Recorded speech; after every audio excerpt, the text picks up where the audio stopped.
Chapter 3, Lesson 5, will be on graphing lines using intercepts.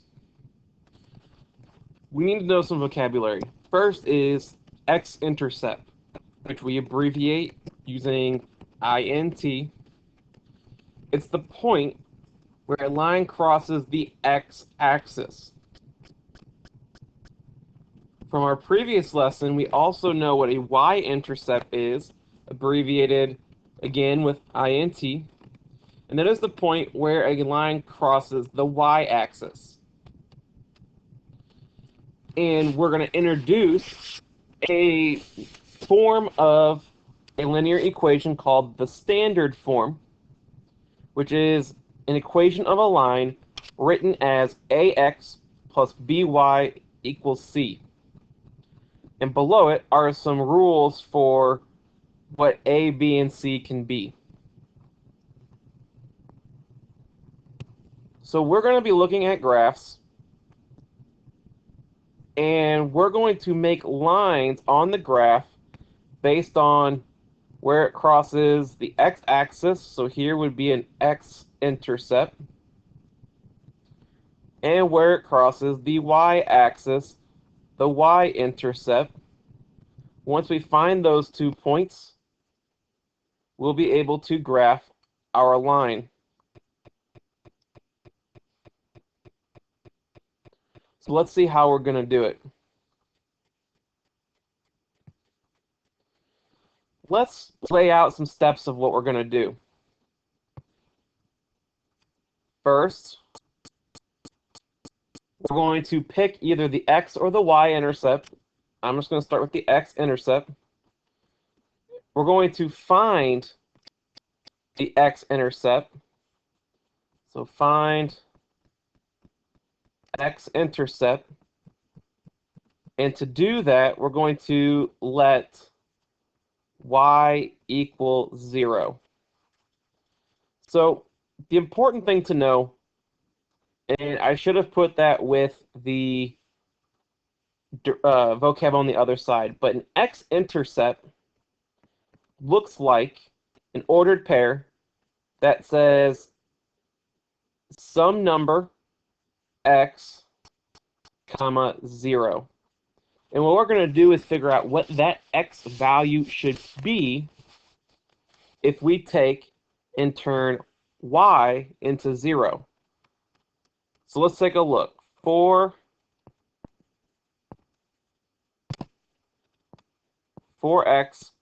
plus 3y equals negative 12. To find the x-intercept, we're going to figure out what goes in this blank by putting 0 in for y. 4x plus 3, but instead of times y, we're going to put a 0 in there.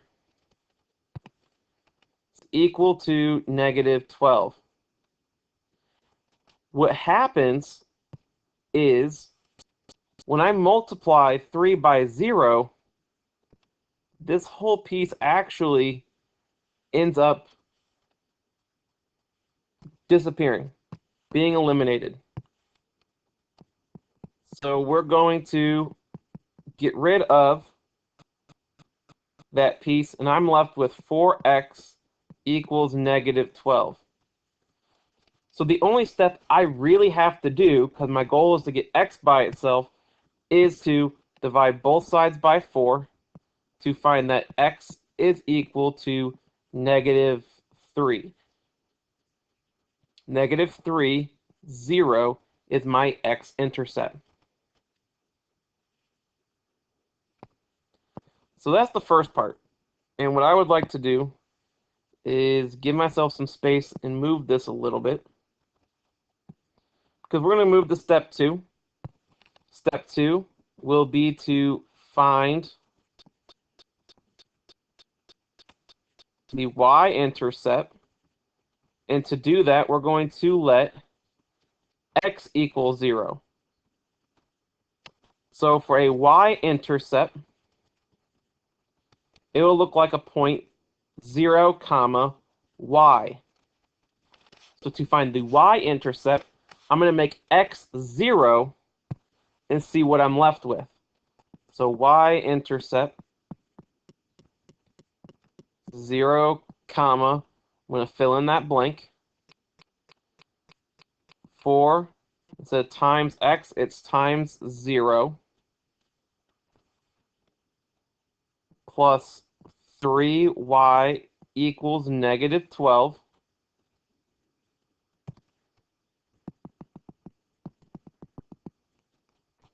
The 0 cancels out that 4, and I'm left with 3y equals negative 12. And for the final piece, I need to go ahead and divide both sides by 3 to find y equals negative 4. So that'll go in my y-intercept. So I found my x and y-intercept. So now I have one more step. That step is to graph this line. So the x-intercept, negative 3, 0, means I'm going to look at the x-axis, and I'm going to start in the middle.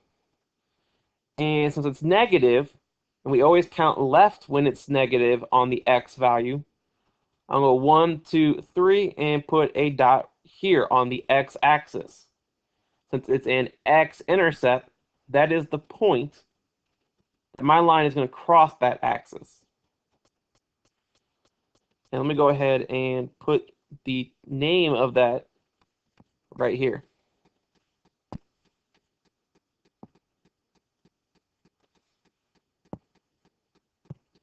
Next, we'll graph 0, comma, negative 4. Start at the origin. Negative 4 says go down 4, so we'll put a dot right there.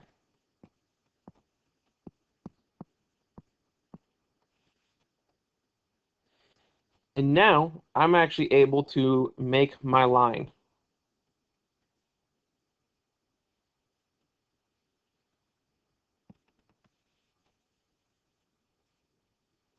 My line goes edge to edge with arrows on the ends, just like yours should. And that is how we graph 4x plus 3y equals negative 12 using the intercepts. Let's do another one. 2x minus 3y equals negative 2.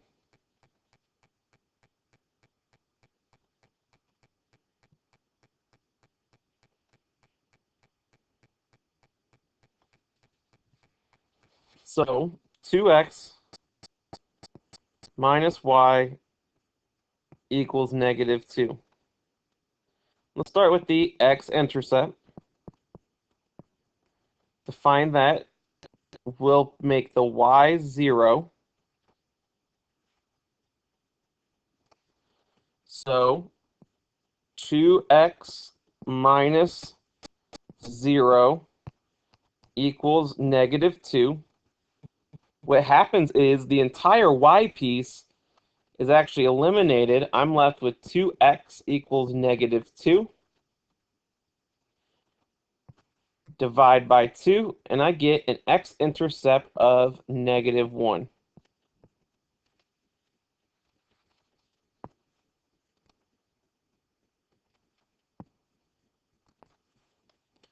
For the y-intercept,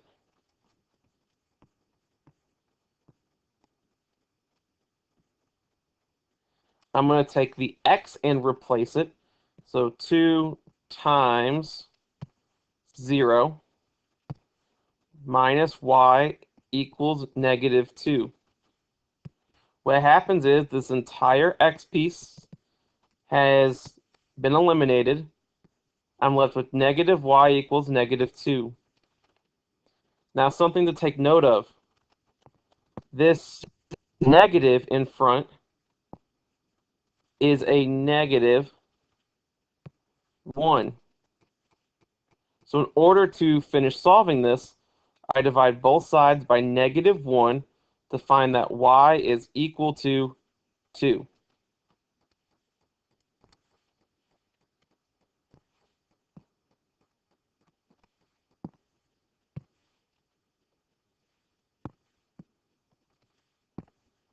Sorry, I realized I wrote this wrong and it was bothering me.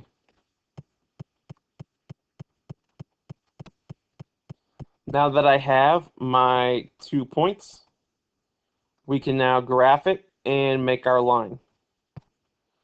For -1, 0, that means I go to -1 on the x-axis.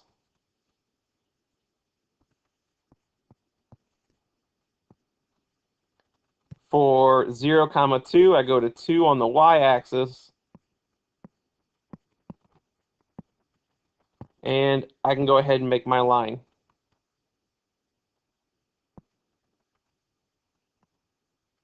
I can make one better than that.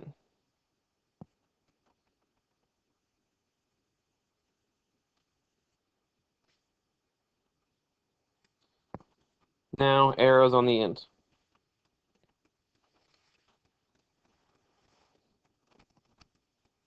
Couple more.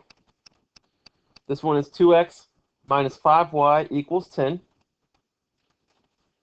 So let's find our intercepts. X-intercept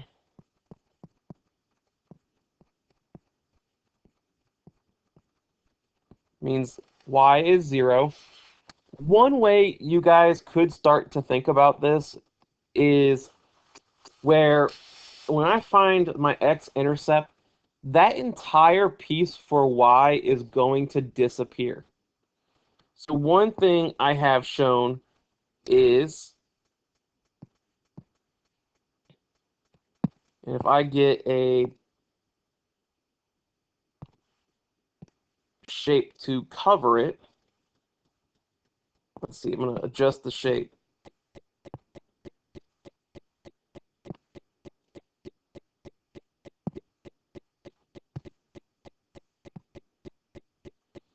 I'm going to cover up the y and see what I have left.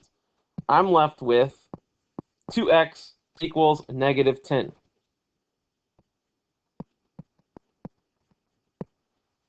So divide and get your answer. So I kind of call this the cover-up method. When I want to find the x-intercept, I cover up the y because it's going to disappear. And we'll do the same thing for the y-intercept. Just to show you what happens. 0 is my blank. And I will find a copy of the equation.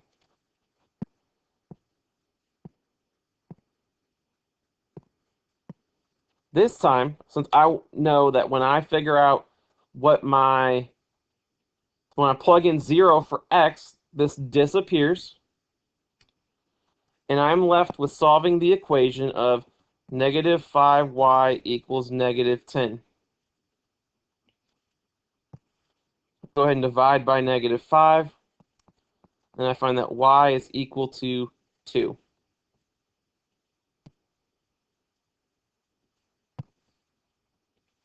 My x-intercept is here at -5. So -5, 0 for the x. My y-intercept is at 2. At 0, 2. And I can make my line.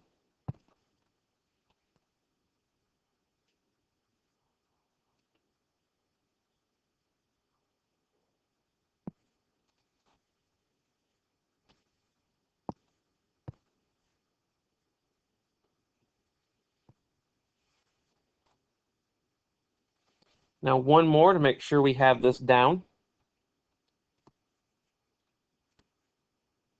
That's strange. I actually didn't notice that these ended up being the same equation, so we're going to make that plus instead just to change it up. So 2x plus 5y equals -10. For the x-intercept, you guys can use a shortcut where you're just trying to solve without the y piece because it's got eliminated.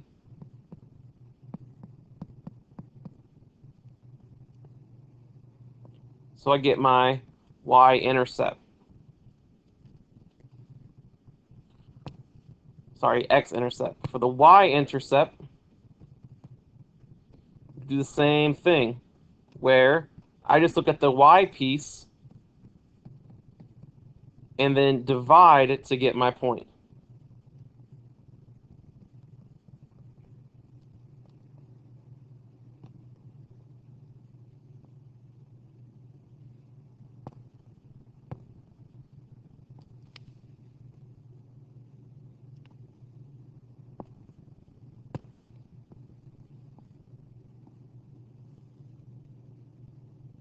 I hope this video helps you guys as you continue with your work.